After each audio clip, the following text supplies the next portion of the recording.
Hello மக்களே, எல்லாரும் எப்படி இருக்கீங்க? ஸோ நீங்கள் பார்த்துட்ருக்கிறது என்னன்னு பார்த்தீங்கன்னா, போட்டி தாங்க. இங்கே பார்த்தீங்கன்னா, போட்டி எல்லாமே க்ளீன் பண்ணி ஃபுல்லாகவே வந்துட்டு அப்படியே பேக் பண்ணி ஃப்ரெஷ்ஷாக வச்சுருக்காங்க. நம்ம வீட்டுக்கு போய் கட் பண்ணி சமைச்சா மட்டுமே போதும். ஆனால் இதெல்லாம் பார்த்தீங்கன்னா, பீஃபோட போட்டி, அதுக்கப்புறம் போர்க்கோடது இருக்குது. கோட்டோடது வந்து இங்கே இல்ல. எல்லா ஐட்டம்ஸும் பார்த்தீங்கன்னா, இப்போது நான்வெஜ்ஜஸ்ன்னு எடுத்துக்கிட்டோம்னா, சிக்கன்லாம் பிரஸ்ட் மீட்னா அப்படியே பிரஸ்ட் பீஸாவே ஃபுல்லாகவே ஹோலாகவே வச்சுருக்காங்க. லெக்னா அப்படியே ஒரு தொடை அப்படியே வச்சுருக்காங்க. நம்ம சமைக்கும்போது நம்ம வீட்டில் போயிட்டு பார்த்தோம் அப்படின்னா, சின்ன சின்னதாக கட் பண்ணி தான் அதை சமைக்கிற மாரி இருக்கும். இங்கே பார்த்தீங்கன்னா, அப்படியே அவனில் வந்து ஃபுல்லாகவே வச்சு குக் பண்ணுறதுனால, அவங்களுக்கு அதை கட் பண்ணணுன்ற அவசியம் கிடையாது. ஸோ அப்படியே அவங்க வந்து குக் பண்ணிடுவாங்கன்னு நினைக்கிறேன். மற்றபடி ஏர் ஃப்ரையரில் குக் பண்ணுறோன்னா, நமக்கு drum stick, chicken legs, leg pieces, wings தனியாக, அதுக்கப்புறம் நெக் போர்ஷன்ஸ் தனியாக, அந்த மாதிரி எல்லாமே இருக்கும். அப்படி நம்ம சமைச்சிக்கலாம். இன்கேஸ் பிரியாணிலாம் சமைக்கிறோன்னா, நம்ம தான் பீஸ் போட்டு சமைக்கணும். இங்கே பீஸ் போட்டே வந்து கொடுக்க மாட்டாங்க. அதுவும் எனக்கு ரொம்ப புதுசாகவே இருந்தது இங்கே. நம்ம கடையில் இருக்கிற மாதிரி இப்படி கட் பண்ணுப்பா, சின்ன துண்டா போடுப்பா அப்படின்ற மாதிரி. இதுதான் பார்த்தீங்கன்னா லாட்ரி சென்டர். சரி எப்படி இருக்குது அப்படின்றத பார்க்கலாம். நம்மளோட லக்கு ஏதாவது ஒரு 40 மில்லியன் 50 மில்லியன் அடிச்சிருமோ அப்படின்னு நினச்சி வாங்கினது தான் இந்த டிக்கெட். ஆனால் எதுவுமே அடிக்கலை. ஏன்னா எனக்கு அதை எப்படி செக் பண்ணணுன்னு கூட தெரியல. சரி எல்லோரும் சொல்கிறாங்களே இங்கே நல்லாவே வந்து லாட்ரி வேல்யூஸ் இருக்கும் அப்படின்றதுனால ஒன்று வாங்கி பார்த்தேன். வாங்கி ட்ரை பண்ணி பார்த்தேன். காசு வீணாக போனது தான் மிச்சமாச்சு. ஆனால் ஓகே, சாட்டிஸ்ஃபைடாக இருந்தது.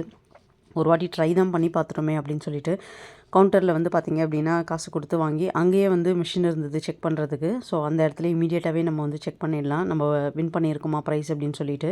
எதுவும் வின் பண்ணல. அதனால் வந்துட்டு சரி ஓகே, இந்த டிக்கெட்டை பத்திரமா எடுத்து வச்சுக்கலான்னு சொல்லிட்டு, சரி ஃப்ரெஷ்ஷாக வந்து ஏதாவது மீட் இருக்குமா அப்படின்னு சொல்லிட்டு நாங்கள் போன இடம் தான் ஓஷன்ஸ் அப்படின்ற வந்துட்டு ஒரு சூப்பர் மார்க்கெட். அங்கே எல்லா ஃபிஷ் ஐட்டம்ஸ் வெரைட்டிஸ் எல்லாமே வந்து நமக்கு ரொம்ப ஃப்ரெஷ்ஷாகவே கிடச்சிது. ஸோ அந்த இடத்துல போயிட்டு பார்த்திங்க அப்படின்னா மீன் நாங்களே செலக்ட் பண்ணி வாங்கிக்கிட்டோம். ஆனால் அந்த இடத்துல கட் பண்ணி கொடுக்கறதுக்கு நமக்கு பர்சன்ஸ் இருந்தாங்க. ஸோ அவங்கக்கிட்ட சொல்லி கட் பண்ணி மீன் வந்து வாங்கணும். ஆனால் கட் பண்ணது நான் உங்களுக்கு காட்டுறேன், எப்படி அவங்க வந்து நமக்கு மீனை வந்து கட் பண்ணி கொடுத்துருக்காங்கன்னு சொல்லிட்டு. யூஸ்வலாக நம்ம பெரிய பெரிய ஃபிஷ்ஷெல்லாம் வாங்கினோம் அப்படின்னா ரொம்ப தின் ஸ்லைஸாக போட்டு சொல்லுவோம், அப்போ தான் நமக்கு குக் பண்ணுறதுக்கு வந்து ஈஸியாக இருக்கும்னு சொல்லிட்டு. ஆனால் இவங்க இந்த மீனை நீங்கள் கட் பண்ணணும் அப்படின்னு நம்ம ஃபினிஷ் பண்ணுறதுக்குள்ளே வந்து கட் பண்ணி கொடுத்துட்டாங்க. வீட்டுக்கு வந்து பார்த்தேன். நான் இதை பார்த்ததும் பார்த்திங்கன்னா எல்லாமே பெரிய பெரிய பீஸாக. இந்த பீஸை வச்சு என்ன பண்ணுறதுன்னு எனக்கு தெரியல. என்னால் சும்மாவும் இருக்க முடியல. ஆனால் சரி ஓகே, இதை நம்மளே வந்து கத்தியில் குட்டி குட்டியாக கட் பண்ணிடலாம்னு நினச்சேன். நடு எலும்பு இருந்ததுனால என்னால் ஸ்லைஸாக பீசஸ் போட முடியல. அதனால் சைடில் பார்த்திங்கன்னா பீசஸ் வந்து கட் பண்ணி எடுத்துட்டேன். எடுத்ததும் ஆஸ் யூஷுவல் வந்துட்டு நல்லா ஃப்ரெஷ்ஷாகவே இருந்தது மீன். ஆனால் நம்ம பார்க்குறதுக்கு இந்த பிளட்டோடு இருக்கும் இல்லைங்களா, அந்த மாதிரி தான் ஃப்ரெஷ்ஷாகவே இருந்தது. கொஞ்சமாக மஞ்சப்பொடி, உப்பு போட்டு ஒரு 5 மினிட்ஸ் மட்டும் தண்ணியில் வந்து அப்படியே வச்சுட்டு அதுக்கப்புறம் இருத்துட்டு அதை குக் பண்ணலாம்னு சொல்லிட்டு கொஞ்சமாக கிரேவி வச்சுட்டு அதுக்கப்புறம் ஃபிஷ் ஃப்ரை பண்ணிடலான்னு. இதான் ஃபர்ஸ்ட் டைம் இங்கே வந்து ஃப்ரெஷ்ஷாக ஃபிஷ் வாங்கி நான் வந்து சமைக்கலாம் அப்படின்ட்டு இருக்கேன். ஸ்பைசஸ்லாம் ஆல்மோஸ்ட் நான் இந்தியாவிலேருந்தே கொஞ்சம் கொண்டு வந்ததுனால மீன் குழம்புக்கு தேவையான எல்லா ஐட்டம்ஸும் ஸ்பைசஸும் என்கிட்டே இருந்தது. அதனால் நான் ஃபிஷ் மட்டும்தான் இங்கே வாங்கிக்கிட்டேன். புளியும் வந்து நான் ஊர்லேருந்தே கொண்டு வந்துட்டேன். ஸோ இந்த பேட்ச் தீர்ந்த பிறகு தான் நான் இங்கே வாங்கும் போது தான் எனக்கு தெரியும் அந்த ஸ்பைசஸ்லாம் எந்த அளவுக்கு ஃப்ளேவராக டேஸ்ட்டாக இருக்குன்னு. எல்லா ஐட்டம்ஸும் இங்கே ஆஃப்கோர்ஸ் கிடைக்கிது தான். ஆனால் அதே டேஸ்ட் நமக்கு வருதா நம்ம புளி யூஸ் பண்ணும் போது, அந்த மிளகாத்தூள் யூஸ் பண்ணும்போது அப்படின்னு தெரியல. ஆனால் மிளகாத்தூள்லாம் நான் ஊரில் தான் அம்மா கிட்ட சொல்லி அரைச்சி நான் அதை வாங்கிக்கிறேன்.